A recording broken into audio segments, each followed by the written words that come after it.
Il était une fois une jeune pucelle qui entendit des voix célestes et fit sacrer le roi de France à Reims. Il était une fois une courageuse bergère qui leva une armée et sauva la France de l'invasion anglaise. L'histoire de Jeanne d'Arc a fait le tour du monde depuis 1431, date officielle de sa mort sur le bûcher. Mais Jeanne est-elle bien morte ce jour-là? Qui est alors cette autre Jeanne qui, 10 ans plus tard, vient perturber le roi Charles? Jeanne est-elle l'élue de Dieu? Ou celle de quelques hommes qui ont transformé une jeune fille en prophétesse? Et si l'histoire de l'héroïne avait été réécrite pour servir des intérêts politiques, afin de gagner la guerre?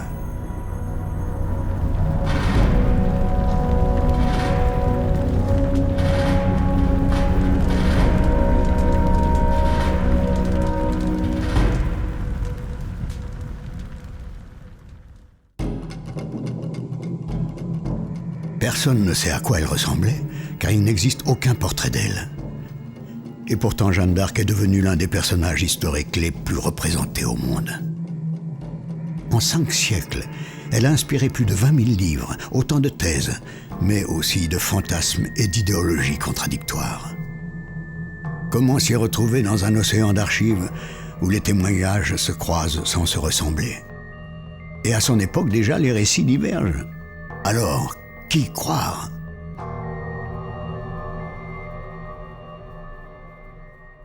La source de documentation la plus importante sur la vie de Jeanne est le compte-rendu de son procès en condamnation à Rouen. Mais 20 ans après l'audience, Manchon, le rapporteur du procès de Rouen, conteste les actes qu'il avait lui-même rédigés.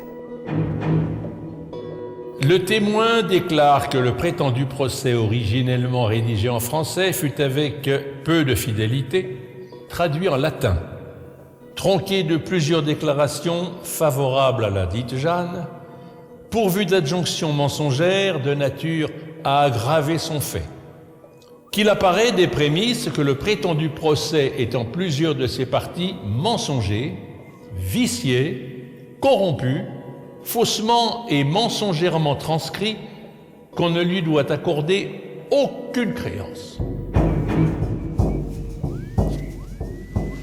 Manchon ne sera pas le seul à mettre en doute le procès de Rouen.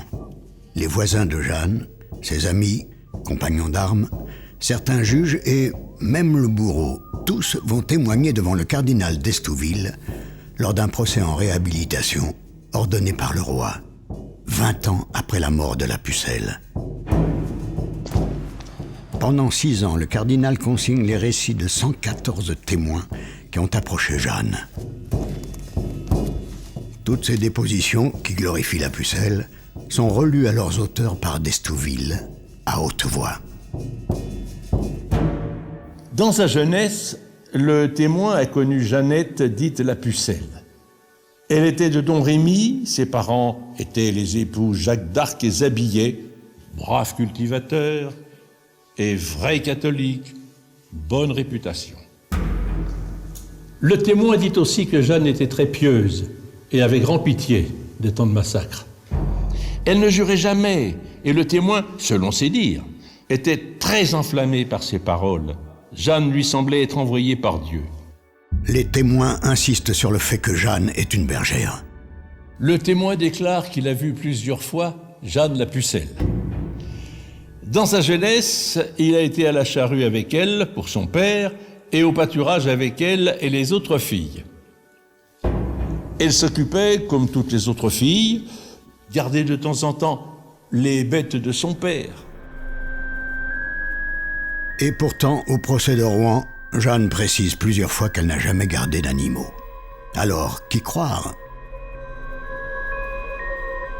La légende de la bergère est élaborée du vivant de Jeanne. À partir de quand commence-t-on à parler d'une Jeanne bergère ou d'une jeune bergère?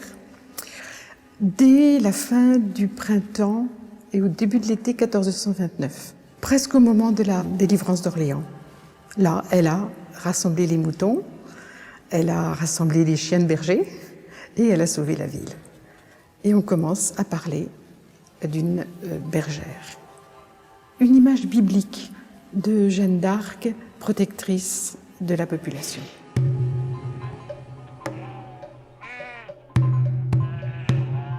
Et l'un des premiers propagateurs de cette légende n'est autre que Perceval de Boulainvilliers, le chambellan du dauphin Charles. Il décrit Jeanne comme une petite bergère qui accomplit des miracles. Dès qu'elle en est à sa 7e année, ses parents, selon l'usage des villageois, l'emploient à garder les agneaux. Pas un des plus petits ne périt et ne devient la proie des bêtes féroces. Le bourgeois de Paris, chroniqueur et partisan des Anglais, ne croit pas un mot de cette propagande. Il s'en moque dans son journal. Ils affirmaient que lorsqu'elle était bien petite et qu'elle gardait les brebis, que les oiseaux des bois et des champs à son appel venaient manger son pain dans son giron, comme s'ils avaient été apprivoisés. Alors, Jeanne bergère? Les textes premiers sont déjà en contradiction. Et dans l'histoire de la pucelle, il y aura bien d'autres mystères.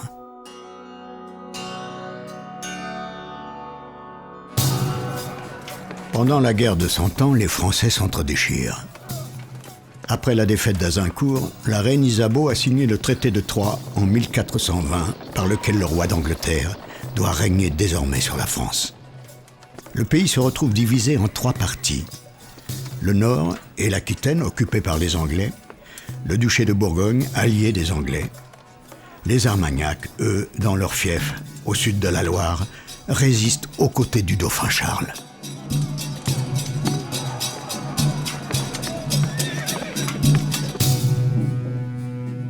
Le royaume de France est alors revendiqué par 2 souverains sans couronne. Quel camp Dieu va-t-il choisir ?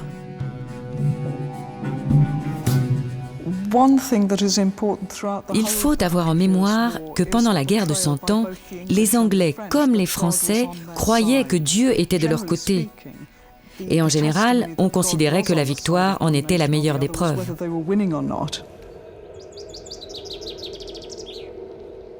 Jeanne entend des voix peu après le traité de Troyes.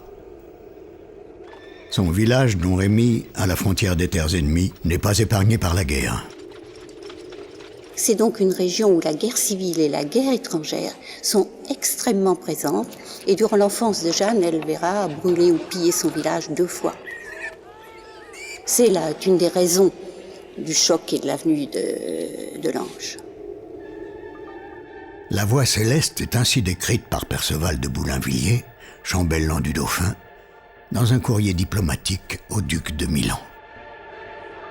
Soudain, une nuée lumineuse se présente à ses yeux, et de la nuée sort une voix qui lui dit « Jeanne, il te faut entreprendre une vie toute différente. Tu dois accomplir des choses étonnantes. C'est toi que le roi du ciel a choisi pour relever le royaume de France, pour secourir et défendre le roi Charles chassé de son domaine. Il te faudra revêtir l'habit d'homme, porter les armes, être chef de guerre. Tout sera dirigé par ton conseil. » La voix se tut et la nuée s'évanouit. Ces voix lui ont assigné 4 missions. La première mission, c'est de délivrer Orléans. La deuxième mission, c'est de faire sacrer le roi, le dauphin, Charles, à Reims.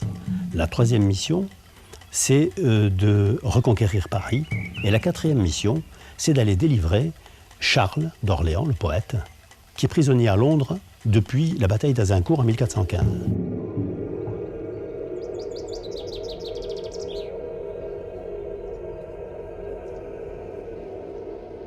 Elle a 13 ans quand les voix apparaissent. Elle vient de prêter vœu de virginité, le vœu de ne jamais se marier. Et puis, c'était en plein été, et vers midi, du côté de l'église, elle était assise dans le jardin de son père. Elle entend pour la première fois une voix. La voix est la voix de Dieu. Au début, ce ne sont pas du tout des voix identifiées précisément. Et la voix lui dit qu'il faut qu'elle aille en France. C'est un mélange de sons, où elle ne comprend pas toujours tous les mots, et un mélange de lumière. Elle dit qu'elle voyait des particules lumineuses venir à elle.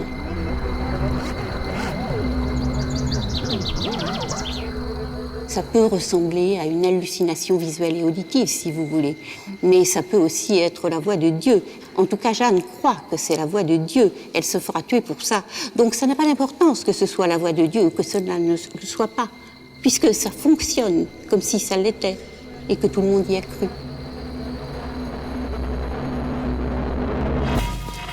Marcel Gay, grand reporter, travaille depuis 20 ans à décrypter les contradictions de l'histoire de Jeanne d'Arc.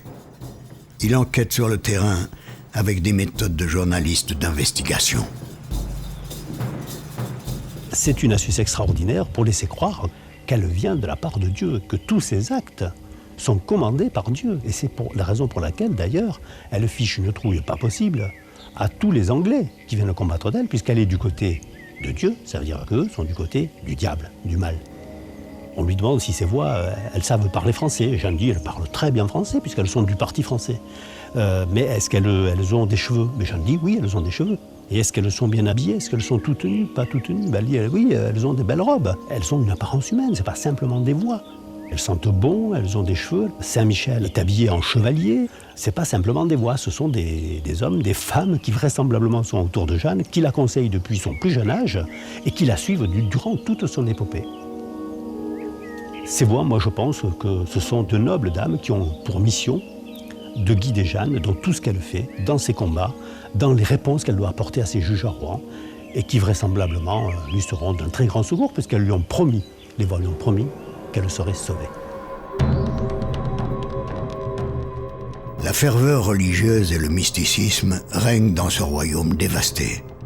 Les grandes cathédrales gothiques viennent d'être achevées. Et bien avant la naissance de Jeanne d'Arc, des prophéties annoncent la venue d'une pucelle envoyée par Dieu pour sauver le royaume. L'époque, la fin du Moyen-Âge notamment, est une époque remplie de prophéties, et même plus exactement de prophétesses, et qui étaient souvent difficiles d'interprétation. Alors, lorsque Jeanne d'Arc est apparue, eh bien, on s'est souvenu de prophéties qui couraient ici ou là, et on les a appliquées au cas de Jeanne d'Arc. Le premier texte auquel on fait référence, c'est celui de la recluse d'Avignon, Marie Robine, qui, à la fin de sa vie, avait annoncé que le royaume de France, perdu par une femme, serait sauvé par une vierge. Et tout le monde reconnaît évidemment la femme qui a perdu le royaume de France, la reine Isabeau de Bavière, qui se comporte très mal et qui a signé le traité de Troyes, et dans la Vierge qui va sauver le royaume, la pucelle de France, donc Jeanne d'Arc. La deuxième prophétie qui est très très répandue est la prophétie qui est attribuée à Merlin et dit que une vierge venant du bois chenu chevauchera contre le dos des archers. La Vierge qui vient du bois chenu, c'est forcément Jeanne, puisque à Don Rémy même, il y a un bois qu'on appelle le bois chenu. Et les archers, évidemment, ce sont les Anglais. Il y a d'autres prophéties, mais ces prophéties, elles cheminent dans tout le royaume, elles marquent les esprits, et tout le monde attend cette Vierge qui va sauver le royaume. Et voilà Jeanne qui arrive. Le témoignage de son oncle montre bien que, pour convaincre son entourage, Jeanne a elle-même recours à ces prophéties. Le témoin déclara par serment que lui-même alla chercher Jeanne chez son père et elle disait à lui, témoin, qu'elle voulait aller en France vers le dauphin pour le faire couronner, déclarant « N'a-t-il pas autrefois été dit que la France, par une femme, serait désolée et ensuite, par une pucelle, devait être restaurée ?» Jeanne d'Arc y croyait elle-même. Elle s'est inscrite, elle s'est présentée comme une prophétesse et les gens autour d'elle ont toujours cru qu'elle pouvait prédire l'avenir, trouver les choses cachées, que Dieu parlait par sa bouche. Et à la limite, ils en attendaient même des miracles, et chasser les Anglais. Ça pouvait être un miracle d'une certaine façon. Le plus déroutant dans l'affaire de Jeanne d'Arc, le plus mystérieux, c'est quand même la façon dont elle s'est convaincue, dont elle a été convaincue d'être la fille de Dieu envoyé par Dieu pour réaliser le salut du royaume de France, avant même son intervention. Donc ça, je crois que c'est quelque chose de mystérieux, parce que on peut dire que c'est de l'hallucination, de l'auto-persuasion, bon, un certain âge de la vie, etc. Mais c'est quand même assez unique. Des visionnaires, ça existe, etc. Mais réalisant elles-mêmes leur prophétie, c'est quand même assez unique.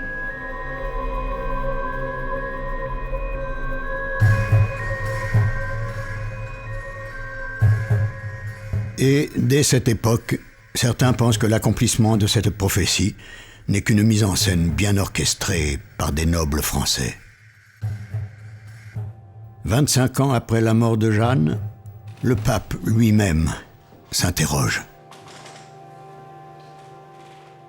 Était-ce une œuvre divine ou un stratagème humain?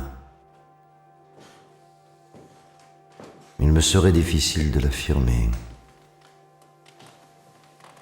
Alors que les Anglais prospéraient, les grands de France étaient divisés entre eux, sans vouloir accepter la conduite de l'un des leurs. Quelques-uns pensent que l'un d'eux, mieux avisé, aura imaginé cet artifice de produire une vierge divinement envoyée et, à ce titre, réclamant la conduite des affaires. Il n'est pas un homme qui puisse refuser d'avoir Dieu pour chef.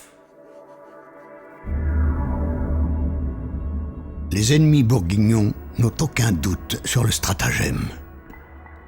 Une pièce galante de l'époque insinue que Jeanne aurait été formée aux armes et manipulée par un capitaine pour simuler la mission divine de la petite bergère.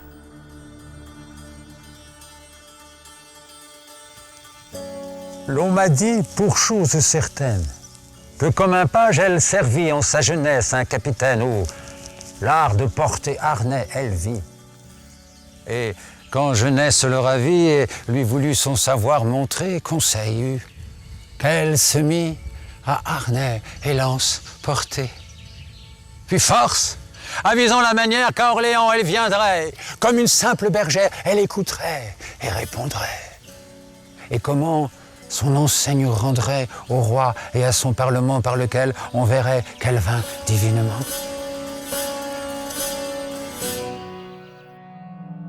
Dans l'épopée de Jeanne, il existe bien un capitaine.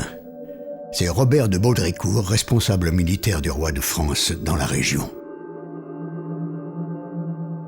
C'est lui que Jeanne a sollicité en premier pour lui demander de rencontrer le dauphin. Les Chroniques de Lorraine sont un recueil d'anciens textes compilés par le dominicain Don Calmet. Elles fournissent une étonnante version de la rencontre à Nancy entre Jeanne, le capitaine de Baudricourt, et le duc de Lorraine.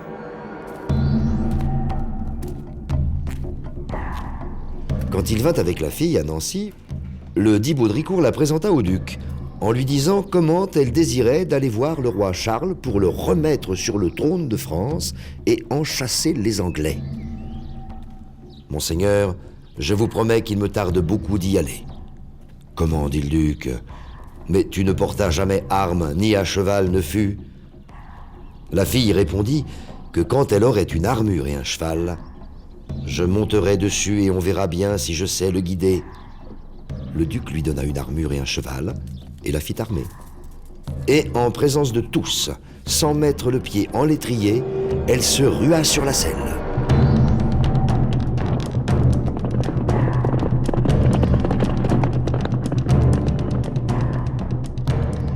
On lui donna une lance, elle vint en la place du château, elle l'accourut. Jamais homme d'armes mieux ne l'accourut. Toute la noblesse était ébahie.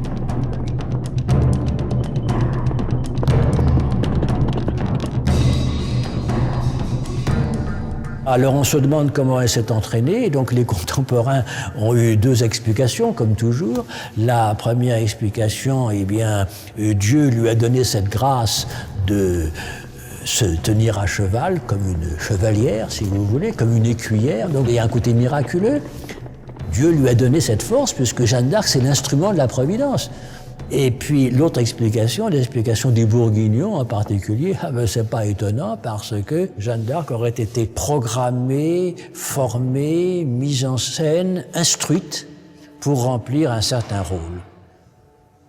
Robert de Baudricourt aurait été, pour ainsi dire, le Deus ex machina et aurait formé Jeanne d'Arc à son rôle pour ensuite l'expédier à la cour de France. Et à la cour de France, on l'aurait utilisé en vue de convaincre l'opinion française que le ciel s'était prononcé en leur faveur.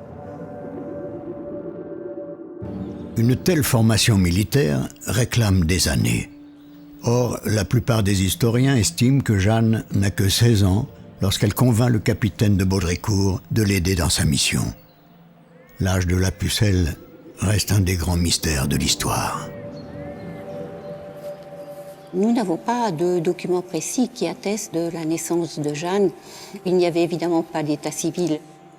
Mais Jeanne d'Arc est interrogée à plusieurs reprises sur son âge et elle dit au moment du procès avoir 18 ou 19 ans, un âge qui l'a fait naître probablement le 5 janvier 1412. Le jour des rois, pour une prophétesse, c'était en un sens le meilleur jour. Est-on absolument sûr, 1 ou 2 ans près? Oui. En fait, le seul texte qui mentionne cette date est toujours celui de Perceval de Boulainvilliers, le chambellan du dauphin Charles. Déjà, je pense, est arrivée à vos oreilles la renommée d'une pucelle qui, comme on le croit pieusement, nous a été divinement envoyée. Elle est venue à la lumière de notre vie mortelle dans la nuit de l'épiphanie du Seigneur. Jeanne, on ne sait pas quand est-ce qu'elle est née. En tout cas, ce n'est pas le 6 janvier 1412. Elle-même donne des dates différentes. Les chroniqueurs donnent des dates différentes.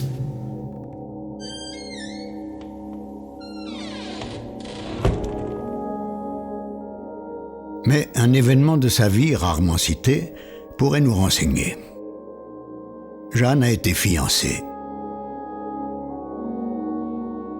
Ses parents ont essayé de la marier de force.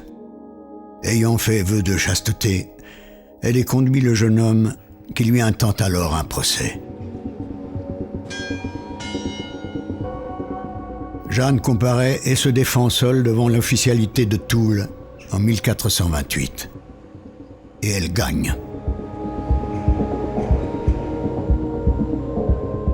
De ce procès matrimonial, il ne reste plus qu'une plaque devant la cathédrale. Si elle se défend devant l'officialité seule, c'est-à-dire sans l'aide de ses parents, de son père, de sa mère, c'est que Jeanne a obligatoirement au moins 20 ans. C'était l'âge de la majorité pour l'officialité de Toul à ce moment-là. Jeanne aurait pu avoir des années d'entraînement pour bien apprendre le métier des armes. Mais avec qui? Le procès en réhabilitation révèle que 2 officiers sous les ordres du capitaine de Baudricourt se rendaient régulièrement à Domrémy.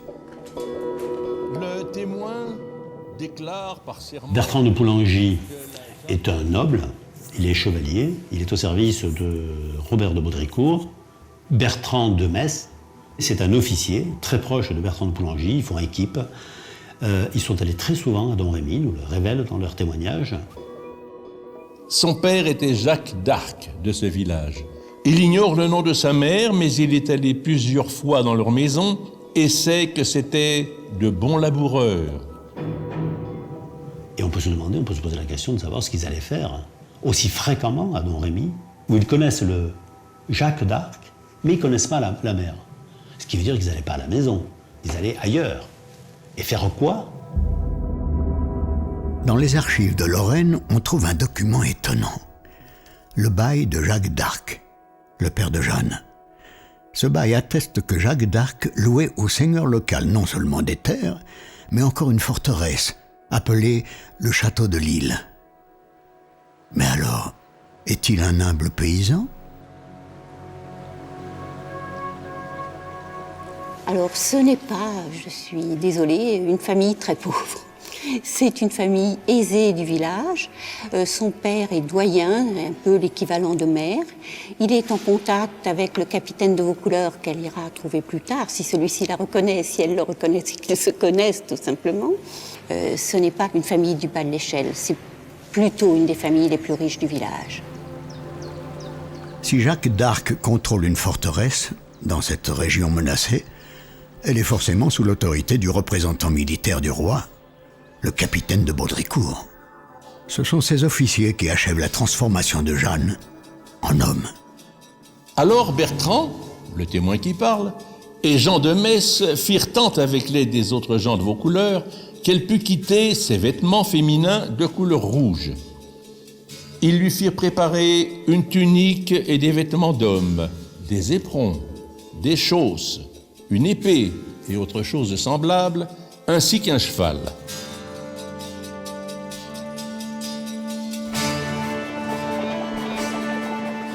Le 23 février 1429, en plein hiver, elle quitte Vaucouleurs pour Chinon. Baudricourt lui a fourni une escorte de 6 cavaliers dont Collet de Vienne, un messager royal. Il couvre le trajet de 600 km en 11 jours. La route traversant les terres des ennemis anglais et bourguignons, ils font le voyage de nuit. Une telle équipée représente une épreuve même pour un cavalier émérite.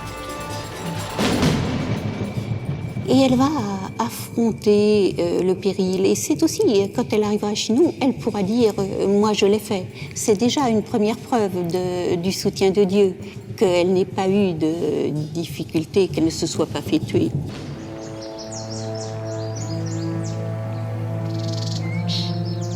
Alors, en ce début du XVe siècle, le royaume de France est dans une situation catastrophique. Le roi a été obligé de quitter Paris. Il s'est réfugié à Bourges, on l'appelle par dérision le petit roi de Bourges. Et quand les Anglais ont mis le siège devant Orléans, il s'est réfugié ici, dans cette forteresse de Chinon. La situation est tellement désespérée que futur Charles VII, envisage de quitter le royaume. Il envisage de se réfugier soit en Espagne, soit en Écosse. Qu'est-ce qui peut le sauver? Il n'y a plus qu'un miracle. Et ce miracle, il s'appelle Jeanne. Le lieu où Jeanne a rencontré le dauphin existe toujours. Nous sommes ici dans la salle d'apparat du château de Chinon, qui se situait au premier étage, où Jeanne est rentrée. Elle traverse cette pièce où il y a environ 300 chevaliers, une cinquantaine de torches et de flambeaux, sans compter, dit Jeanne, les lumières spirituelles. Jeanne, une jeune fille qui a environ 20 ans, qui est brune, petite, bien compassée de membres, nous dit Jean Bréal. Elle a un cou bref, elle mesure 1,59 m. Elle est habillée d'un pourpoint noir et d'une tunique de gros gris noir. Elle dénote au milieu de ses chevaliers, de ces belles dames. Et pourtant, elle n'est pas impressionnée. Elle fait les révérences accoutumées à faire au roi, nous dit Jean Chartier, le chroniqueur, comme si elle eût été nourrie à la cour.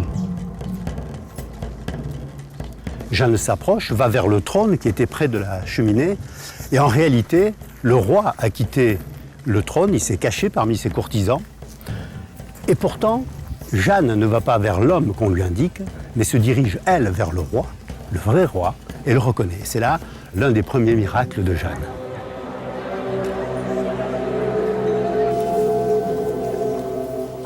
Une fois qu'elle a identifié le roi, tous deux se mettent près de cette cheminée et Jeanne lui dit « Je me nomme Jeanne la Pucelle, je viens de la part de Messire Dieu te dire que tu es le vrai héritier du trône de France et je suis chargé de te conduire à ton sacre à Reims. »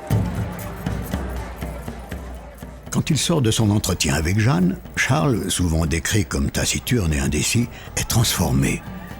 Selon tous les témoins, il rayonne. Après quoi, le roi et Jeanne se mettent au bord d'une fenêtre, un petit peu à l'écart de la foule, où ils vont se parler. Jeanne lui révèle un secret. Lequel? Personne ne le sait. Personne ne le sait. À partir de la révélation de ce secret, c'est pour dire à quel point il est important, Jeanne aura droit à tous les égards d'une princesse de sang royal. Et ça, c'est assez étonnant pour être noté. Charles va reprendre confiance en lui et va s'appuyer sur Jeanne pour repartir à la conquête du royaume.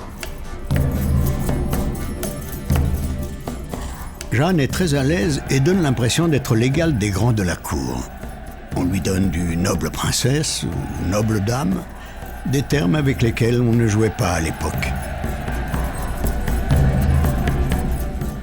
Et elle ne se présente jamais sous le nom de Jeanne d'Arc, mais toujours sous celui de Jeanne la Pucelle. Dès lors, un certain nombre de chercheurs hétérodoxes ont émis l'hypothèse que Jeanne était noble ou d'extraction royale. Elle pourrait être une bâtarde élevée à la campagne. Mais les preuves manquent. Les preuves manquent également pour savoir qui aurait pu instrumentaliser la mission divine de Jeanne, la prophétesse. Si on ne croit pas à l'intervention divine, il faut admettre qu'il y a une intervention humaine. Il faut admettre qu'une personne plus avisée que d'autres a conçu cette opération et l'a menée du début à la fin. Cette personne me semble être Yolande d'Anjou. Yolande d'Anjou est la reine des 4 royaumes. Elle est reine de Sicile, reine de Naples, reine d'Aragon et reine de Jérusalem. C'est elle qui, dans son château d'Angers, a hébergé et éduqué le dauphin, qui sera le futur Charles VII, qu'elle va marier avec sa fille Marie. Yolande d'Anjou est une patriote, comme on dirait aujourd'hui, et veut absolument sauver le royaume de France. Et surtout, préserver les intérêts de ses enfants. C'est elle qui aurait pu concevoir tout le stratagème, et en même temps, elle est d'une discrétion incroyable, puisqu'elle est même oubliée des historiens. Et il nous reste d'elle qu'un seul portrait dans un vitrail de la cathédrale du Mans.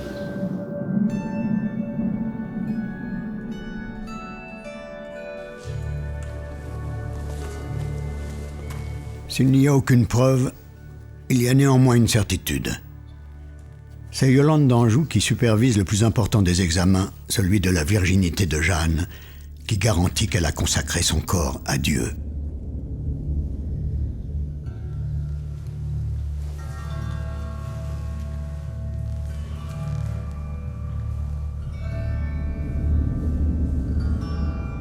C'est donc bien Yolande d'Anjou qui légitimise Jeanne la Pucelle.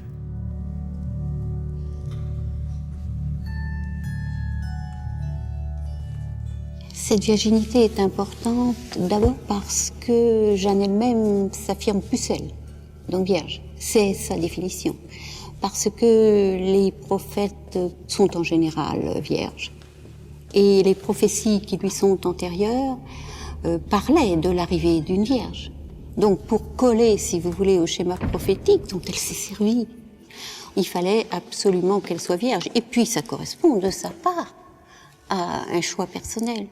On sait que Jeanne d'Arc n'aime pas qu'on la touche. On sait qu'elle a la hantise du viol, qu'elle croit tout de suite que les hommes ont de mauvaises intentions vis-à-vis d'elle. À Poitiers, on poursuit les examens. Jeanne est ensuite questionnée 3 semaines durant par une assemblée de théologiens et de docteurs. Alain Chartier, le secrétaire du roi, présent sur place, est impressionné par sa sagesse et son savoir. Les questions sont nombreuses, réitérées. Elles portent sur les plus hauts mystères divins et humains. Ces réponses sont si justes, si belles, qu'on eût dit que ce n'était pas dans les champs, à la suite des troupeaux, mais bien dans de savantes écoles, qu'elle avait vécues.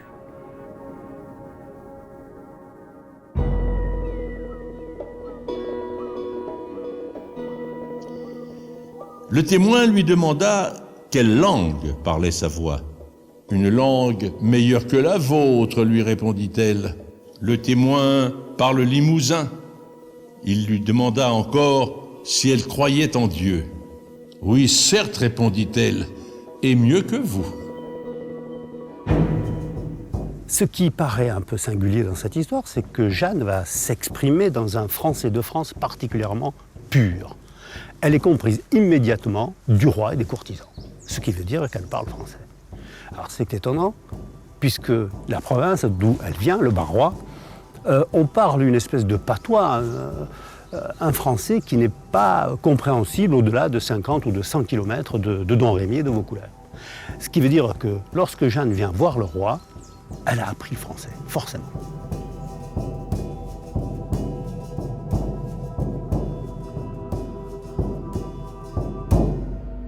On sait que Jeanne est illettrée parce qu'elle l'affirme elle-même à plusieurs reprises. Elle dit par exemple « Moi, je ne sais ni A ni B ». Ça veut dire « Je n'ai même pas commencé à apprendre mon alphabet. Je ne sais pas lire et, a fortiori, pas écrire ». Mais elle a appris à signer plus tard. Mais savoir signer ne veut pas dire savoir écrire. Les historiens se fondent sur ce témoignage-là pour dire qu'elle ne savait ni lire ni écrire. Or, à Rouen, on demandera à Jeanne, on l'interrogera beaucoup là-dessus, et elle dit qu'elle peut écrire. À ce moment-là, elle n'a ni scribe, ni personne, ni personnel à sa disposition. Et par contre, elle dit, donnez-moi les documents, je vais les lire, ou donnez-moi de quoi écrire, et je vais écrire, etc. Donc on sait, elle dit elle-même qu'elle peut écrire, qu'elle sait lire. Ainsi, les interprétations divergent sur les connaissances de Jeanne. Mais le témoignage du cousin du dauphin, le duc d'Alençon, révèle qu'elle n'a peut-être pas dit toute la vérité. Jeanne, qui prenait alors ses repas avec le témoin, confia à celui-ci qu'elle avait été beaucoup questionnée, mais qu'elle savait et pouvait plus de choses qu'elle n'en avait dites à ceux qui l'interrogeaient. Le témoignage du duc d'Alençon souligne également les connaissances militaires de la Pucelle. À Chinon, Jeanne fait une nouvelle démonstration de ses talents de cavalière. Après le repas, le roi alla se promener dans les prés et Jeanne y courut avec la lance. Le témoin, voyant comme elle se comportait en tenant la lance et en courant avec sa lance, lui donna un cheval. Pour la guerre, elle était très habile, tant pour porter la lance que pour rassembler l'armée, ordonner le combat et préparer l'artillerie. Tous étaient pleins d'admiration de ce qu'elle put se comporter si habilement et prudemment dans les actions militaires, comme si elle était un capitaine guerroyant depuis 20 ans ou 30 ans. Et surtout, à propos de la préparation de l'artillerie, en quoi elle excellait. La personnalité de Jeanne fascine les chefs de guerre du clan des Armagnac. Parmi eux, Gilles de Rais, qui restera dans l'histoire sous le surnom de Barbe Bleue.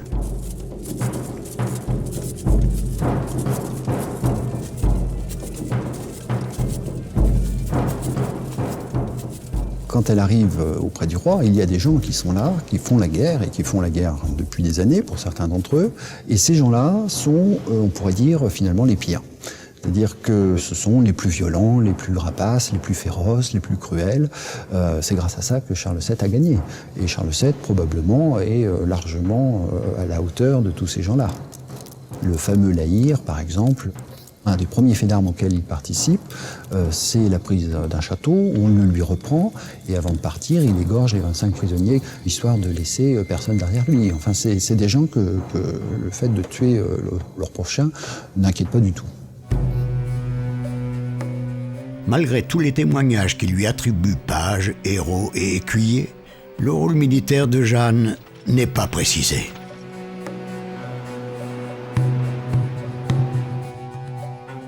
Nous avons, par des comptes, l'organigramme de l'armée française. Elle n'est pas à la tête de cette armée. Les décisions militaires se prenaient en conseil de guerre.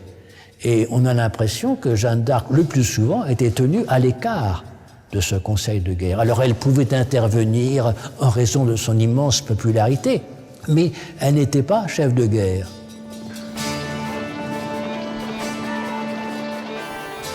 Son courage et son charisme vont surprendre, et comme les voiles l'avaient annoncé, Jeanne la Pucelle libère la ville d'Orléans des Anglais en à peine 8 jours.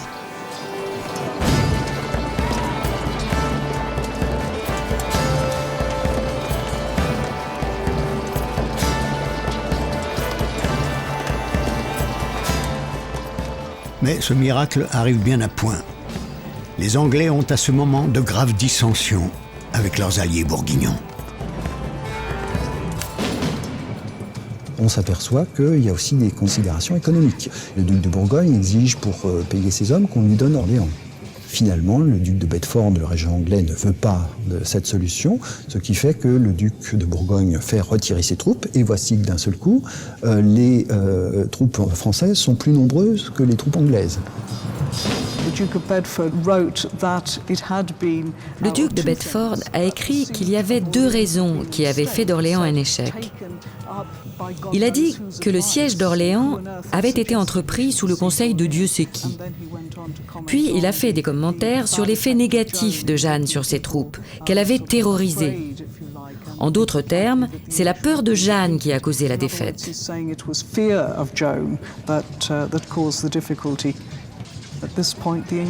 Et à partir de ce moment-là, les Anglais ne gagnent plus.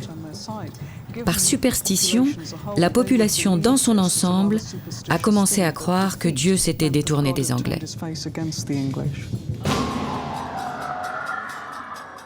Si les Anglais sont terrifiés par Jeanne la Diablesse, pour les Armagnacs, elle est une envoyée de Dieu.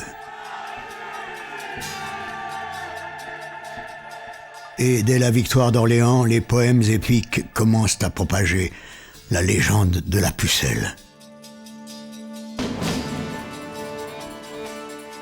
Ainsi que l'exigeait la mission reçue d'en haut, elle porte un cœur et un vêtement viril. Ce ne sont pas les hommes qui l'ont formée à la guerre, c'est Dieu. C'est le ciel qui l'envoie pour confondre, ô Angleterre, ton insolence sans frein.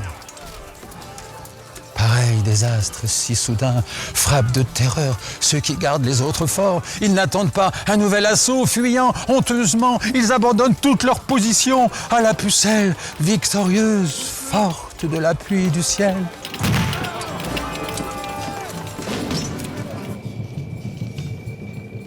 Naturellement, le bourgeois de Paris, partisan des ennemis bourguignons, se déchaîne dans sa chronique contre la pucelle. Elle se prétendait prophète et elle clamait « Telle chose adviendra pour vrai ».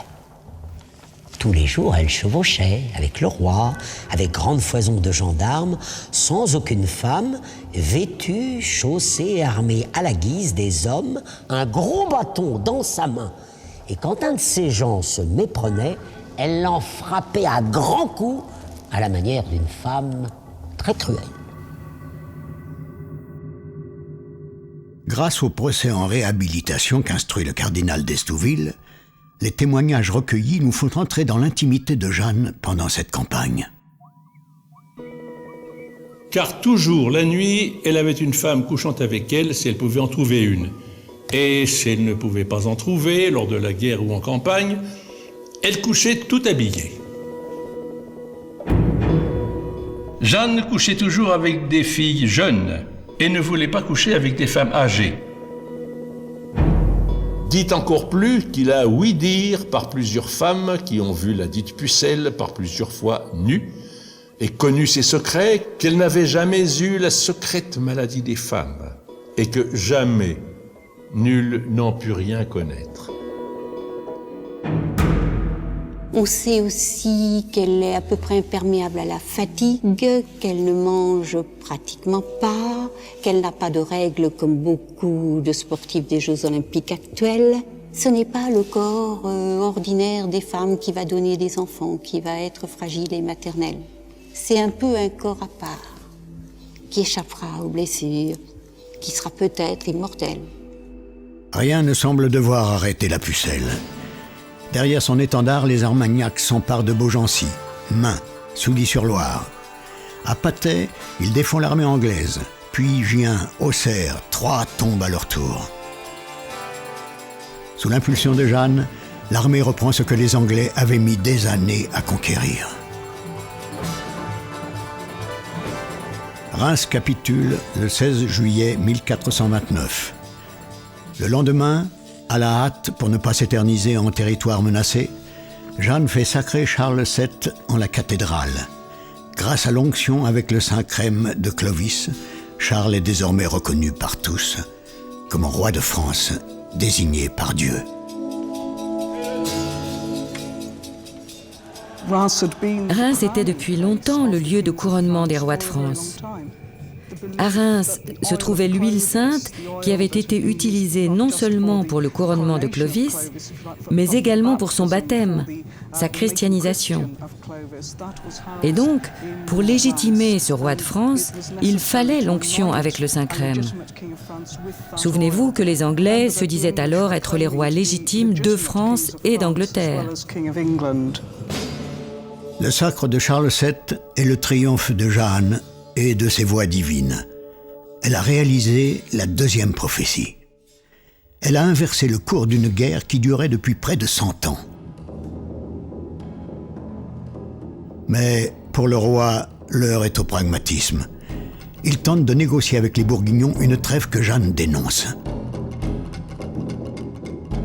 Elle décide alors de prendre Paris d'assaut. Jusque-là, c'était l'année des merveilles. On croyait qu'elle allait faire des miracles, elle n'avait connu que la victoire. Et puis, le 8 septembre, la ville de Paris a refusé de s'ouvrir. Les Parisiens étaient très compromis avec les Bourguignons. Ils avaient peur, s'ils ouvraient la porte au roi, de perdre leur place et d'un massacre général et d'un pillage. L'armée royale n'avait pas de matériel de siège. Donc, elle était très difficilement en mesure d'affronter un siège très long. Il y a eu un premier assaut qui n'a pas marché. D'autant qu'au premier assaut, le page de Jeanne avait été tué, Jeanne elle-même avait été blessée, l'étendard miraculeux était tombé à terre. Tout s'était déréglé. Le 8 septembre 1429, c'est l'échec. La Pucelle est blessée lors de cette première défaite. Elle a perdu son auréole. Charles dissout l'armée. Pour la consoler, peut-être, il fait anoblir Jeanne et toute sa famille, lui donnant le nom de Jeanne d'Ulysse. Et bien que privée de la plupart de ses compagnons d'armes, Jeanne continue le combat, seule.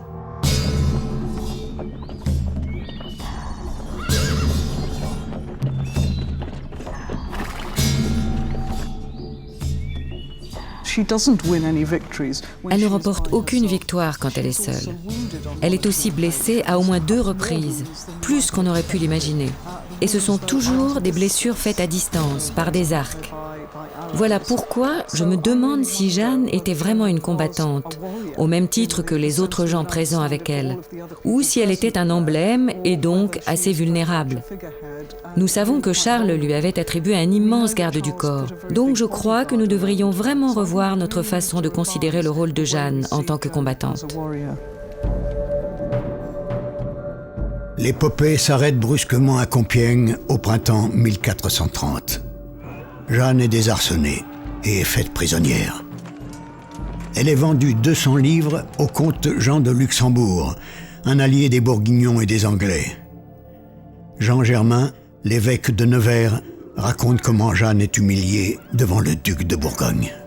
Cette détestable femme, la risée des femmes, le scandale des hommes, couverte de ses armes à la manière des gens de guerre, est renversée de son cheval d'un coup de lance qui la frappe en pleine poitrine.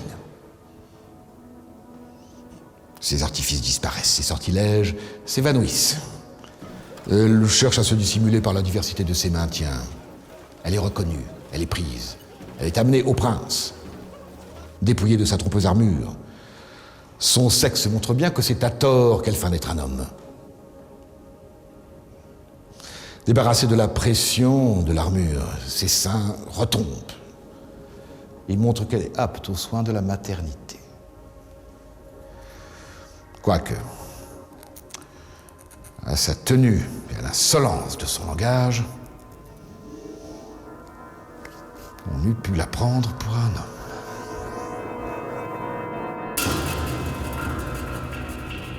Pendant 8 mois, le comte Jean de Luxembourg déplace sa prisonnière de château en château.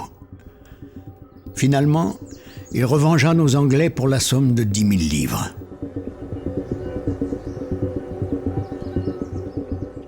Cette année-là, les comtes de la couronne d'Angleterre mentionnent Jeanne la Pucelle.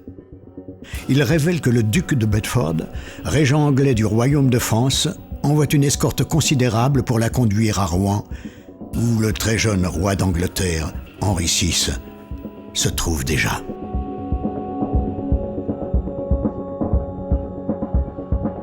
24 livres payés à Richard Idlot et 47 serviteurs et pages de divers départements de la maison royale pour chevaucher de Rouen vers la Picardie avec Richard Brouzer, quêteur royal, sur l'ordre du Conseil du roi pour escorter Jeanne, appelée la Pucelle, jusqu'à Rouen, chaque homme étant payé en récompense 10 shillings. Le jeune roi se trouvait à Rouen pendant tout le procès de Jeanne d'Arc. Je crois que sa présence était un choix délibéré. Jeanne elle-même était assez jeune. Le roi avait 8 ans, presque 9. À cette époque, les enfants étaient vénérés pour leur pureté et leur innocence. Et c'était d'autant plus valable pour ce roi qui était un enfant très pieux. Je crois qu'ils ont délibérément voulu mettre en opposition cette femme diabolique qui avait dévoyé le peuple avec ce roi qui, en incarnant la jeunesse innocente, représentait l'autorité royale légitime donnée par Dieu.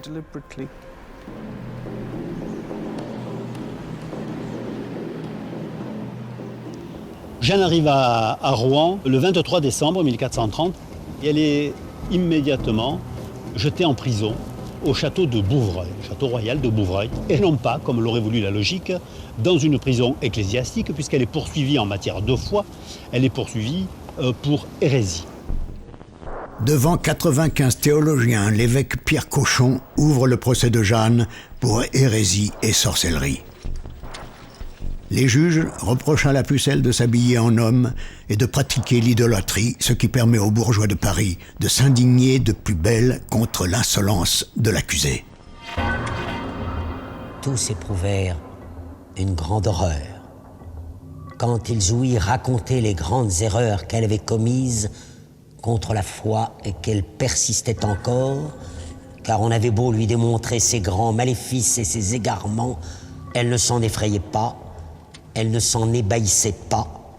Elle répondait hardiment aux articles qu'on proposait contre elle en femme inspirée par l'enfer. Alors bien sûr, ce sont des procès un peu politiques. À Rouen, les gens savent bien que les Anglais désirent une condamnation. Mais ce ne sont pas les Anglais qui ont condamné Jeanne d'Arc ni qui l'ont fait brûler. Il ne faut pas raconter ça. Ce sont de bons Français, normands pour la plupart, parisiens pour certains, qui étaient bourguignons et qui croyaient avoir en face d'eux une hérétique. Il ne faut pas oublier que le traité de Troyes imposait à tous les titulaires de bénéfices ecclésiastiques d'adhérer par serment au dit traité. La plupart des juges de Rouen avaient adhéré par serment au traité de Troyes. Il ne faut pas l'oublier, ça. La double monarchie, c'est quelque chose qui apparaissait au fond pour assez logique, merveilleux. Un seul roi pour 2 royaumes, c'est un moyen de réconciliation. Les Anglais, maîtres du jeu, font mener le procès par des Français, mais vérifient eux-mêmes la virginité de la Pucelle. Le témoin déclare avoir entendu plusieurs personnes, dont il ne se rappelle pas le nom, dire que Jeanne avait été examinée par des matrones et qu'on l'avait trouvée vierge. C'est la dame duchesse de Bedford qui avait fait faire cet examen, et le duc de Bedford se trouvait dans un endroit caché, d'où il voyait l'examen. Elle est toujours vierge. Les Anglais ne peuvent donc pas l'accuser d'être une sorcière. Mais ils doivent prouver que la Pucelle n'est pas une envoyée de Dieu afin de pouvoir contester le droit divin de Charles VII à la couronne de France. Les juges vont alors accuser Jeanne d'idolâtrie en récusant le caractère céleste des voix. Les voix apparaissent au moment du procès en condamnation. C'est à ce moment-là que les questions des juges leur donnent des identités précises. Jusque-là, il n'y a pas d'identité. Et durant le procès, on voit bien au cours des séances que les juges s'acharnent pour savoir qu'est-ce que c'est que cette histoire de voix, qui sont ces voix. Et Jeanne, on voit bien, elle est quand même ennuyée, elle répond en partie, finalement elle est poussée dans ses derniers retranchements. Alors elle identifie l'une à Saint-Michel, qui est le protecteur du royaume de Bourges, qui figure sur les drapeaux de Charles VII. Mais elle dit, lui, il vient pas souvent. Il m'a dit la grande pitié du royaume de France, il m'a dit comment bien me comporter. Mais elle l'a pas vu depuis plusieurs mois, dit-elle à Rouen. Elle affirmait ne rien faire que sous le commandement que Dieu lui transmettait très souvent par l'intermédiaire de l'archange Saint-Michel, de Sainte Catherine et de Sainte Marguerite. Il lui disait quoi faire, des secrets de l'avenir qu'il lui avait ordonnés, et lui ordonnait toutes les choses qu'elle faisait, que ce soit pour son habit ou autre chose.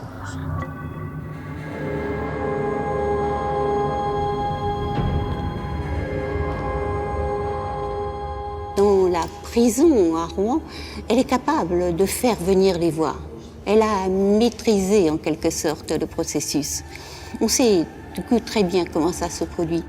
Le silence marche très bien, elle est gênée quand il y a trop de bruit, mais le son des cloches aussi, en particulier le soir, peut faire apparaître la voix.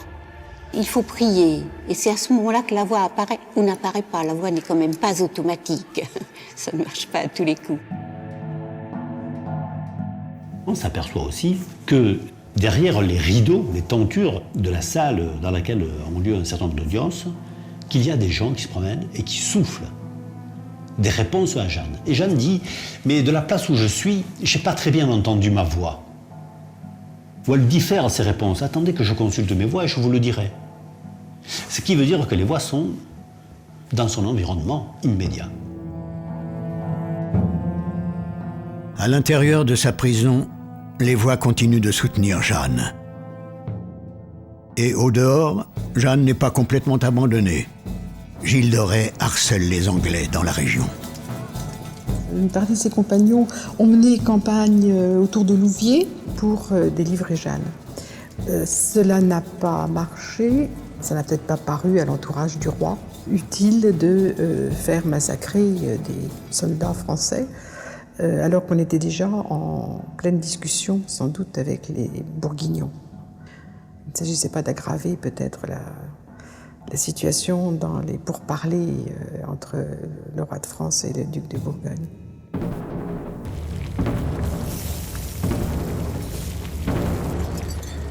Le procès s'éternise depuis 5 mois.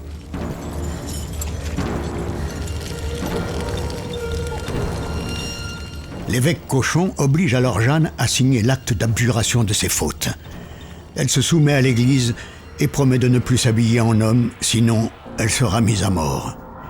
Mais toujours aux mains des Anglais, elle est à la merci de ses geôliers. Le témoin dépose que la simple pucelle lui révéla qu'après son abjuration et sa renonciation, on l'avait tourmenté violemment dans la prison, molesté, battu et déshabillé, et qu'un milord d'Angleterre l'avait forcé. Et elle disait publiquement que c'était la cause pour laquelle elle avait repris un habit d'homme.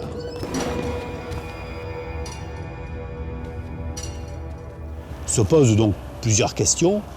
La première question est de savoir comment Jeanne a pu se procurer ces vêtements d'homme puisqu'elle est emprisonnée. Qui les lui a donnés? Et la deuxième question est de savoir comment elle a pu les enfiler, elle a pu les vêtir, puisqu'on nous dit qu'elle est entravée des mains et des pieds à une grosse pièce de bois qui est dans sa cellule. Donc jusqu'à présent, personne n'a répondu à ces questions. Et c'est le scandale. Jeanne est à nouveau habillée en homme malgré son abjuration. L'évêque Cochon la déclare relapse ou retombée dans le péché. Sa décision est prise. 2 jours plus tard, le 30 mai, Jeanne sera brûlée vive après avoir été excommuniée. On sait que vers 7 heures, plusieurs prêtres vont rendre visite à Jeanne pour lui donner la communion. Et là, il y a une sorte d'anomalie. Jeanne étant déclarée hérétique, étant excommuniée, on n'a pas le droit de lui donner la communion. C'est cependant que Jeanne, le jour de sa mort, avant la prédication et sa sortie du château, reçut le corps du Christ apporté sur l'ordre des juges à la demande instante de Jeanne.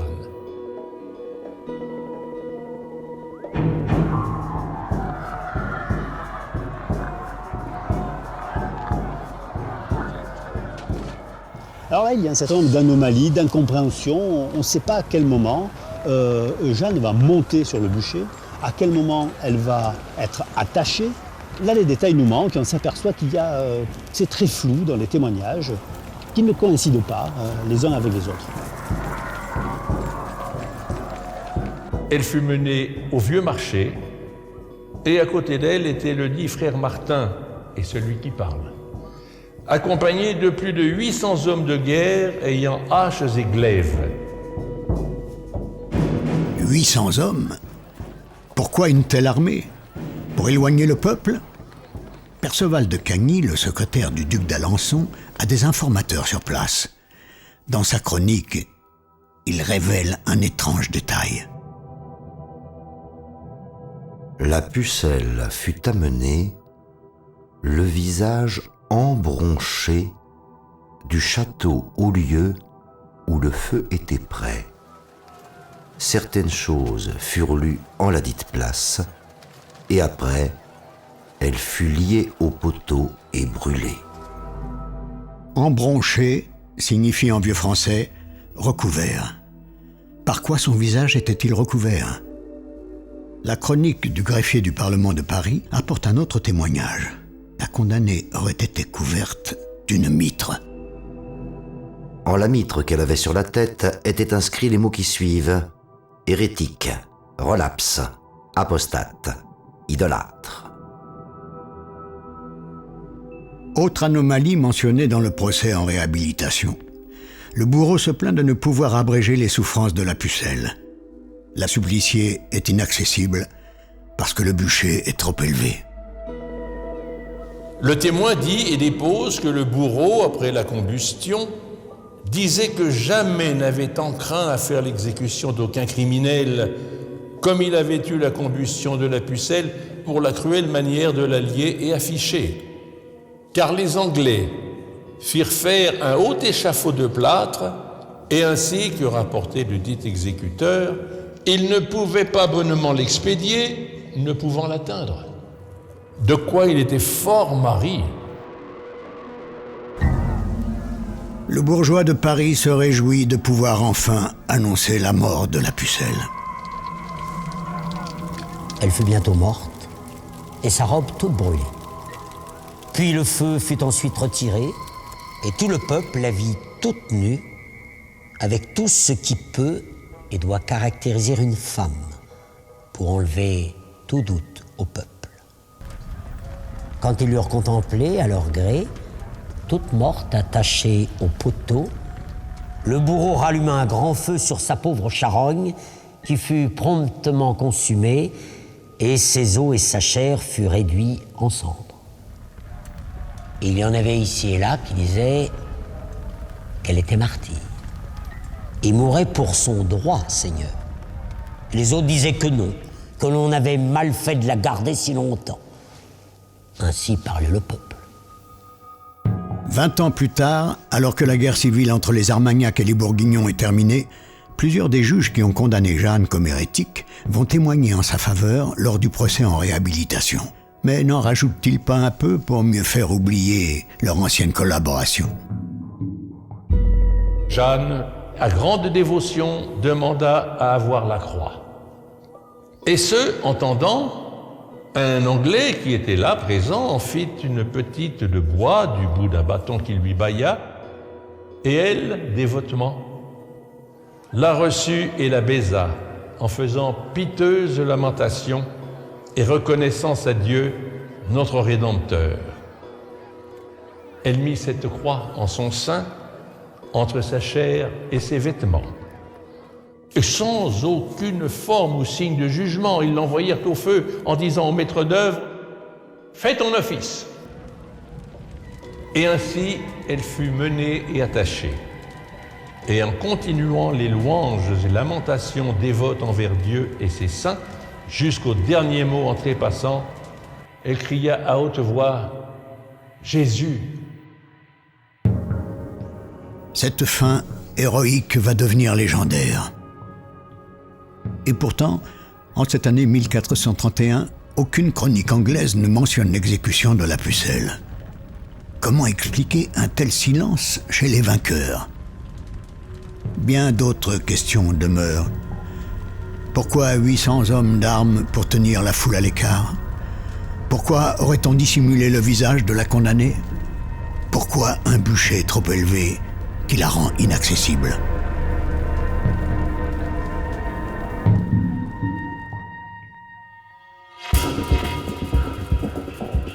Certains refusent de croire à la mort de Jeanne.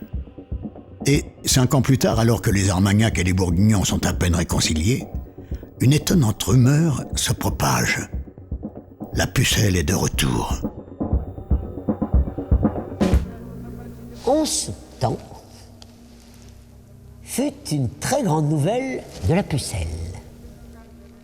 Celle dont on avait fait mention plus tôt, laquelle fut brûlée à Rouen pour ses démérites. Il avait alors maintes personnes qui s'étaient fait abuser par elle, et il croyait fermement que par sa sainteté, elle s'était échappée du feu et qu'on en avait brûlé une autre en croyant que ce fût elle.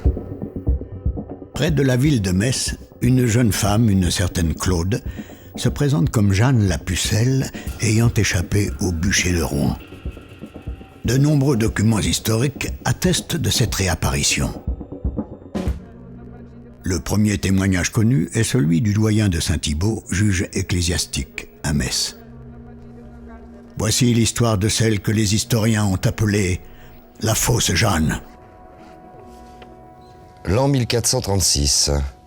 Cette année, le 20e jour de mai, vint la pucelle Jeanne. Elle fut amenée pour parler à quelques-uns des seigneurs de Metz. Elle se faisait alors appeler Claude. Et ce même jour, elle vint voir ses 2 frères, dont l'un était chevalier. Il s'appelait Messire Pierre, et l'autre Petit Jean. Ils la croyaient morte, et lorsqu'ils la virent, ils la reconnurent, et ainsi fit-elle. Le seigneur Aubert Boulet lui donna un chaperon, et le sire Nicole Groigna une épée. La dite pucelle sauta sur le cheval, très habilement, et elle dit plusieurs choses au sire Nicole Louve, qui lui firent bien comprendre que c'était celle qui avait été en France, et elle fut reconnue par plusieurs enseignes comme la pucelle Jeanne de France, celle qui avait amené sacré le roi Charles à Reims, et celle dont beaucoup avaient dit qu'elle avait été brûlée à Rouen, en Normandie.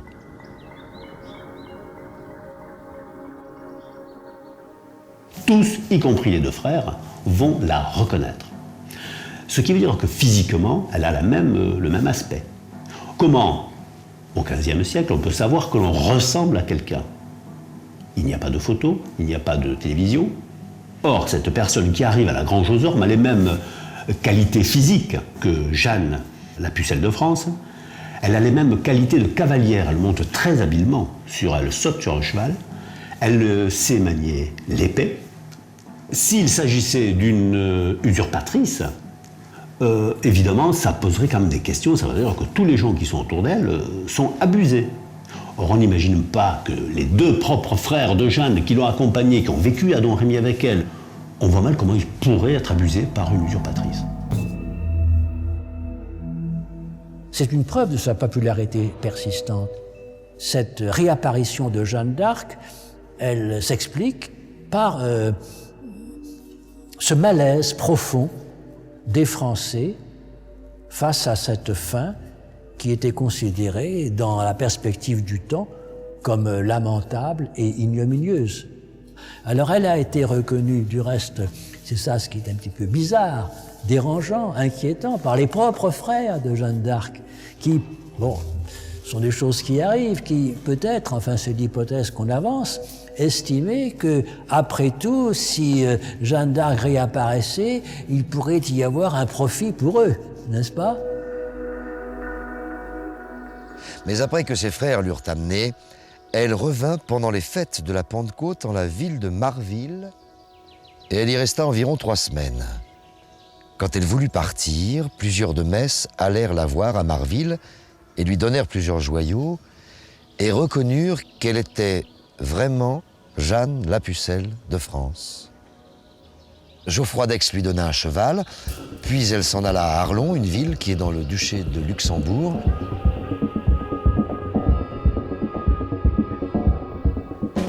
Elle est à Arlon, la première des choses qu'elle fait, elle écrit au roi. Elle écrit au bailli de Troyes. Elle écrit aux habitants, aux procureurs d'Orléans. Ce qui est extraordinaire, c'est que la personne qui écrit, donc cette Jeanne qui est à Arlon, elle connaît parfaitement le nom, les titres des personnes auxquelles elle s'adresse. Elle connaît parfaitement la situation politique du moment, les seigneurs, les princes, leurs titres, leur position géographique, etc.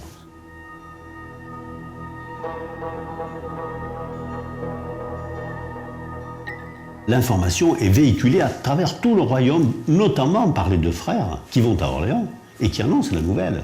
Jeanne est vivante.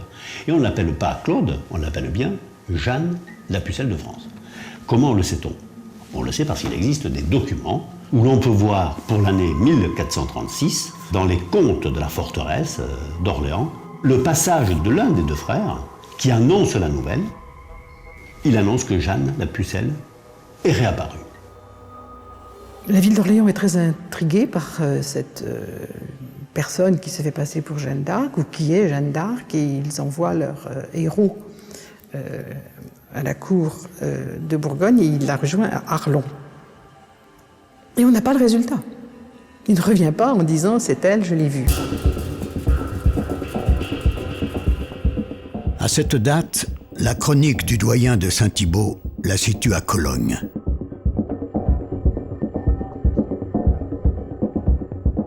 Cette présence est confirmée par Johannes Nieder, prieur des dominicains de Bâle, inquisiteur et spécialiste en sorcellerie. Son traité de discipline religieuse, le Formicarum, dresse le portrait d'une femme scandaleuse. Il y avait une jeune fille qui, en tout temps, se donnait les allures d'un homme. Elle marchait armée avec des vêtements flottants, comme les soldats soudoyés par les nobles. Elle se livrait à la danse avec les hommes. Elle buvait et festoyait, plus que ne le comporte le sexe féminin qu'elle reconnaissait être le sien. Le siège épiscopal de Trèves était alors à la grande douleur des habitants disputé par deux contendants. Cette jeune fille se vantait de pouvoir et de vouloir introniser l'un des deux, ainsi que la Vierge Jeanne, dont je vais parler, avait fait pour Charles, roi des Francs, qu'elle avait raffermi dans son royaume. Bien plus, elle prétendait être même cette Jeanne elle-même, que Dieu avait ressuscitée.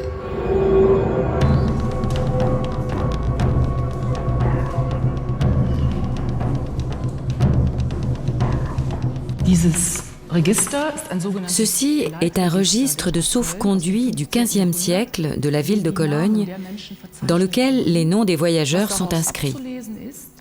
Ce qu'on peut y lire, à la date du 2 août 1436, c'est l'inscription d'une Puella di Francia, pour une jeune fille venue de France, la pucelle de France, pour un mois, avec un délai de résiliation de 3 jours.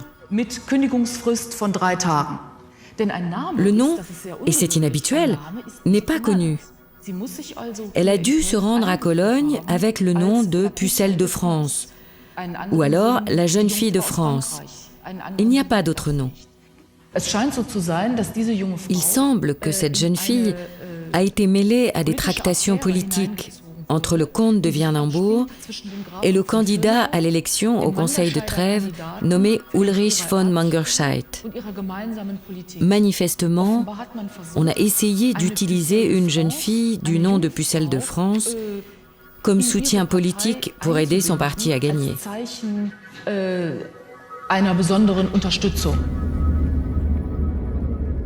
L'inquisiteur de Cologne convoque alors cette pucelle de France, dont les actes lui paraissent inadmissibles.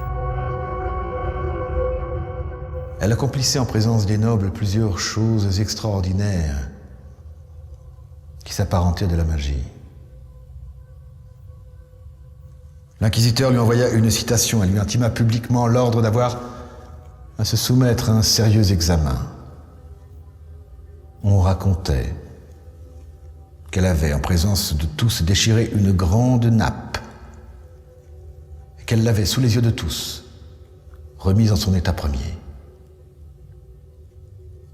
Qu'elle brisait le verre en le jetant contre le mur et qu'en un instant, Elle le rendait à sa primitive intégrité. Elle faisait toutes sortes de choses vaines du même genre. La malheureuse refusa d'obéir au commandement de l'Église. Le susdit comte empêcha qu'elle ne fût saisie et la fit secrètement évader de Cologne. Mais si elle échappa aux mains de l'inquisiteur, elle n'évita pas le lien de l'excommunication. Excommuniée, la mystérieuse pucelle de France se réfugie au château d'Arlon et elle se marie aussitôt avec un chevalier français, Robert des Armoises, veuf avec 2 enfants. Le mariage de Robert des Armoises et de cette personne qui se fait appeler Jeanne la Pucelle est célébré ici, dans ce château, à Arlon, où se tient la cour du Grand-Duché du Luxembourg. Jeanne est reçue par la duchesse Élisabeth de Görlitz, qui est la marraine de Charles VII. Il n'est pas pensable que Jeanne puisse rentrer dans un château médiéval si elle n'y a pas été invitée. Et si elle y a été invitée, c'est qu'elle est connue, de tous les gens qui sont là, et en premier lieu de la duchesse, bien évidemment. Sitôt le mariage de Robert des Armoises et de Jeanne terminé à Arlon, le couple vient à Marville pour signer un acte notarié de vente d'une partie de leur propriété de Haraucourt, et vraisemblablement pour faire face aux premières nécessités du couple. C'est la première fois qu'apparaît le nom de Jeanne d'Ulysse, la pucelle de France. Jamais jusqu'ici, les 2 noms de Jeanne d'Ulysse et de Pucelle n'avaient été associés sur un acte authentique. Vraie ou fausse pucelle, cette réapparition fait du bruit dans toute la France. Dans un registre notarié de la ville d'Arles se trouve la trace d'un acte entre 2 compères. L'un parie qu'il s'agit de la vraie Jeanne, l'autre refuse d'y croire.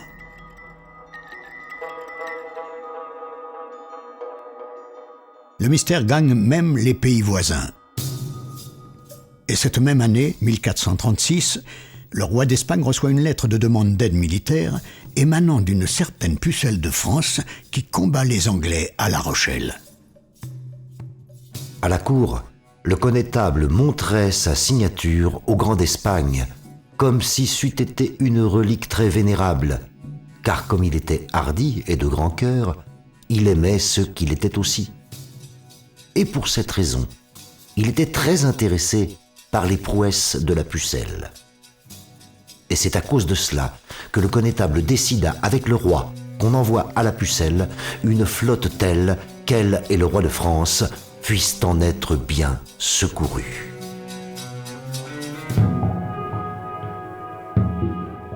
Trois ans plus tard, on retrouve la trace de Jeanne des Armoises à Orléans.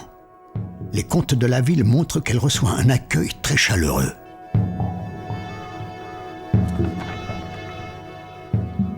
À Jacquet-le-Prestre, le 18e jour de juillet, pour 10 pintes et chopines de vin présentées à Dame Jeanne des Armoises, pour ce 14 deniers.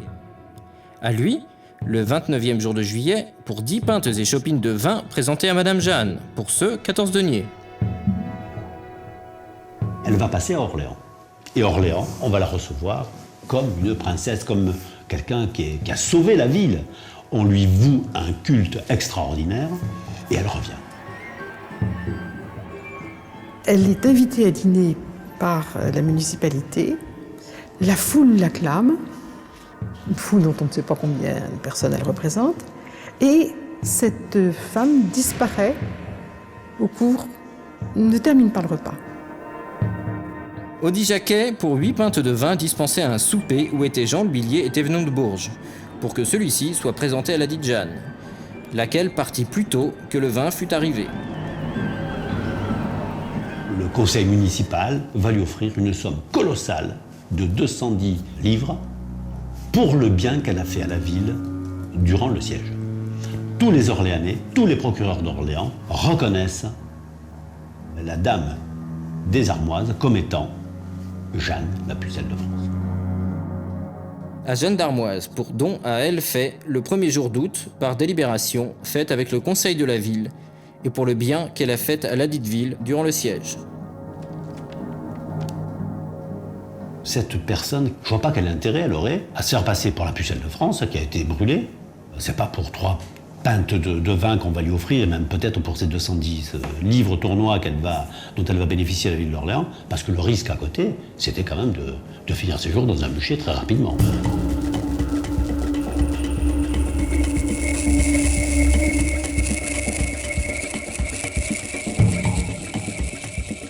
Et les ennuis ne tardent pas. En 1440, Jeanne des Armoises est arrêtée comme usurpatrice puis emmenée au palais de justice de Paris, où siège le Parlement. Le Parlement s'est emparé de l'affaire, le Parlement de Paris, et a montré la supercherie.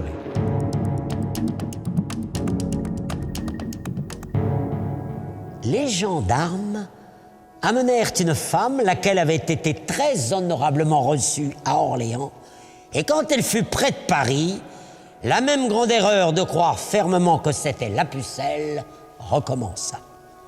Et c'est pour cette raison que l'université et le Parlement la firent venir à Paris, bon gré, mal gré. Et elle fut montrée au peuple sur la pierre de marbre dans la grande cour du palais.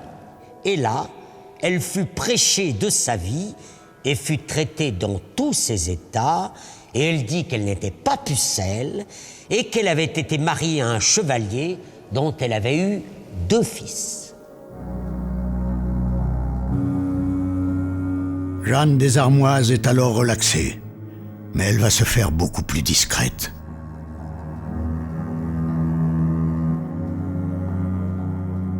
Elle disparaît effectivement, mais on la voit probablement à ce moment-là servir chez Gilles de Rais en tant que capitaine d'hommes d'armes, ça on le sait. En 1441, un édit royal donne mission à Jean de Sicanville de remplacer à la capitainerie du Mans une dénommée Jeanne qui se disait pucelle.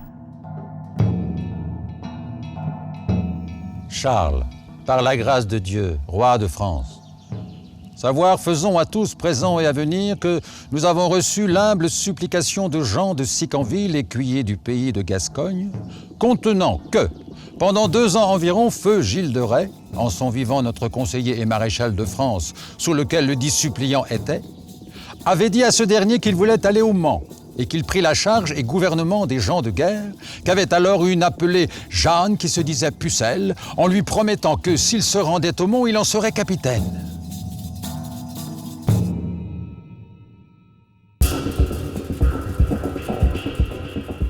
La même année, le roi Charles VII aurait rencontré la fausse pucelle. C'est le chroniqueur Pierre Salat qui racontera l'entrevue beaucoup plus tard, d'après les confidences du chambellan du roi.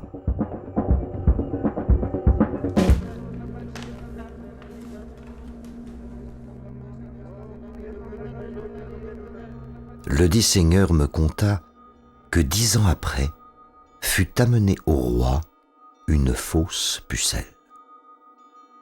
Et certains voulaient donner à entendre, en faisant courir des rumeurs, que c'était la première qui était ressuscitée. Le roi, entendant cette nouvelle, commanda qu'elle fût amenée devant lui. Elle vint droit devant le roi, ce dont il fut ébahi, et ne sut que dire, sinon, en la saluant bien doucement, il lui dit : « Pucelle, mamie, vous ? Soyez la très bien revenue, au nom de Dieu, qui sait le secret qui est entre vous et moi. » À aucun moment, le roi ne met en cause l'authenticité de cette personne. Alors, miraculeusement, après avoir entendu ce seul mot, cette prétendue pucelle se mit à genoux devant le roi et sur-le-champ confessa toute la trahison, ce dont quelques-uns furent justiciés très âprement, comme il appartenait en tel cas.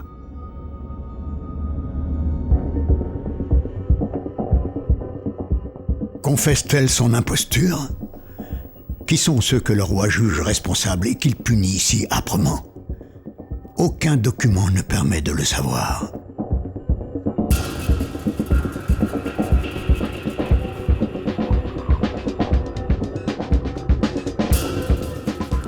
En revanche, Jeanne des Armoises retourne en Lorraine, auprès de son mari, à Metz.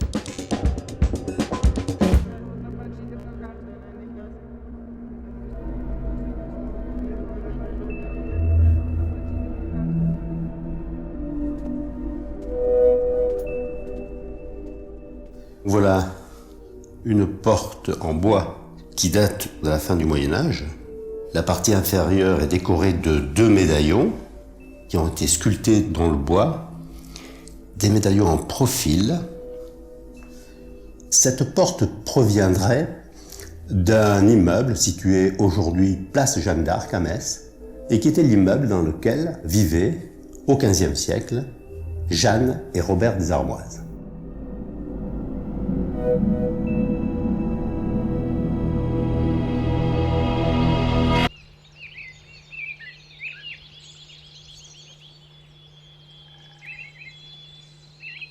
Au village de Jaulny, proche de Metz, il existe un portrait similaire de Jeanne des Armoises. C'est dans ce château qu'elle venait pour chasser.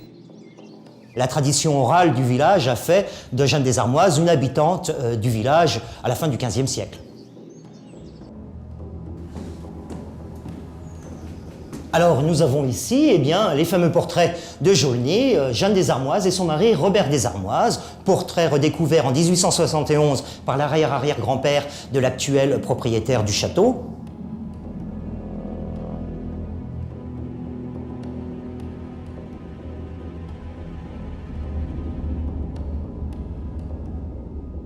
Personne n'a voulu étudier ces portraits parce que, c'est difficile. Ce serait les étudier, ce serait dire, il y a peut-être un fond de vérité dans ce qui est raconté à Jaulny. Alors, ici à Jaulny, nous sommes prêts à admettre que Jeanne des Armoises est une fausse Jeanne d'Arc. Pourquoi pas? Mais il faut nous dire qui est-elle en réalité. 8 ans après le bûcher, en 1439 à Orléans, tout le monde la reconnaît. On la reçoit à 5 reprises. À 3 reprises, on lui offre d'énormes banquets. Alors, si elle n'est pas Jeanne d'Arc, que l'on me dise qui est-elle?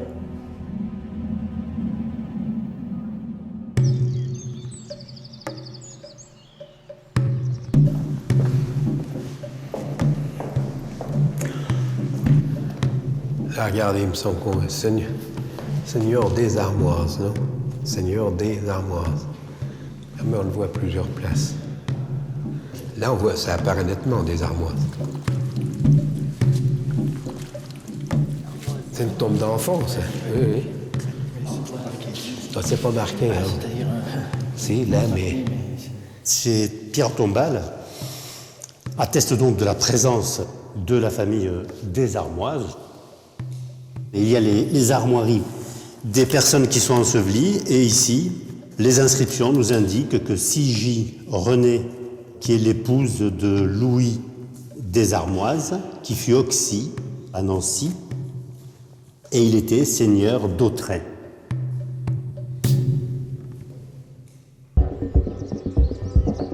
Mais où se trouve la tombe de Jeanne des Armoises?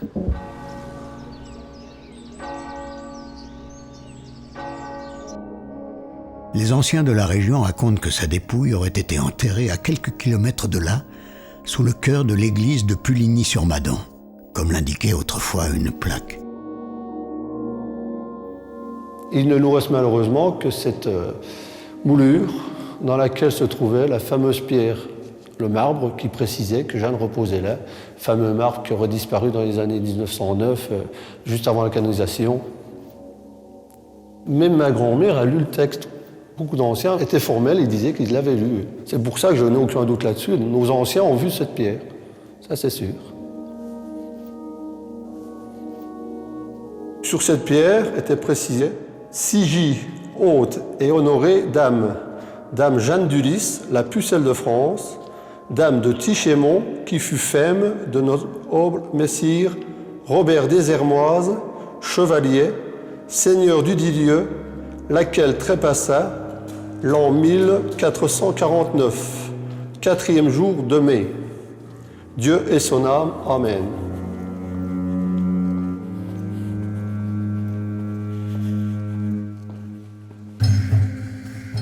« 1449. C'est la même année que les deux frères et la mère de Jeanne d'Arc vont implorer le roi Charles VII afin qu'il réhabilite la pucelle de Don Rémy, l'héroïne déchue. Le roi ordonne alors un procès de réhabilitation qui va durer 6 ans. L'un après l'autre, les témoignages vont dresser le portrait d'une sainte.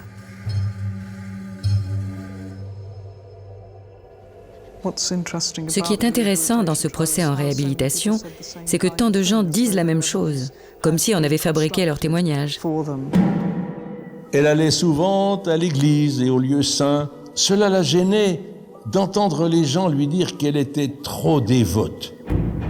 Et quand elle regardait le corps du Christ, elle versait très souvent d'abondantes larmes. On sait qu'il faut la blanchir, et donc les témoignages sont des témoignages aussi truqués qu'on peut l'imaginer. Jamais en elle, il ne vit quelque chose de mauvais, mais toujours, elle fut une fille si bonne qu'on aurait dit une sainte.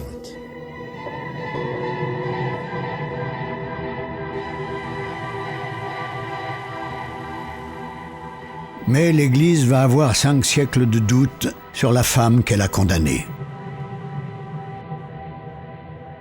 Au XIXe siècle, l'Allemagne et la France se disputent l'Alsace et la Lorraine, un des bassins sidérurgiques les plus importants en Europe. C'est alors que l'Église de France demande au Vatican la canonisation de Jeanne d'Arc, héroïne de Lorraine, dont les actes de bravoure permirent à la France de se libérer des envahisseurs. Jeanne ayant été excommuniée et brûlée après un procès d'église, il était difficile de la considérer comme martyre. Mais en 1891, sœur Jean-Marie Sanguier est soudainement guérie d'ulcères et d'abcès aux jambes après une série de prières à Jeanne. En 1902, Marie-Antoinette Mirandol fut guérie brusquement d'un mal plantaire perforant après des prières à Jeanne. Jeanne est déclarée bienheureuse en 1909. Mais pour devenir saint ou sainte, il faut avoir accompli 2 miracles reconnus par l'Église. Le procès en canonisation nous montre que l'Église de France va proposer d'autres miraculés. L'évêque d'Orléans se rend à l'hôpital Notre-Dame des Douleurs pour recommander aux malades de solliciter leur guérison par l'intercession de la bonne Jeanne d'Arc, parce que, disait-il, il avait besoin de miracles pour obtenir la canonisation de la bienheureuse. Le Vatican acceptera finalement 2 miracles. La guérison d'un mal plantaire perforant et celle d'un souffle au cœur permettront à Benoît XV de canoniser Jeanne d'Arc en 1920.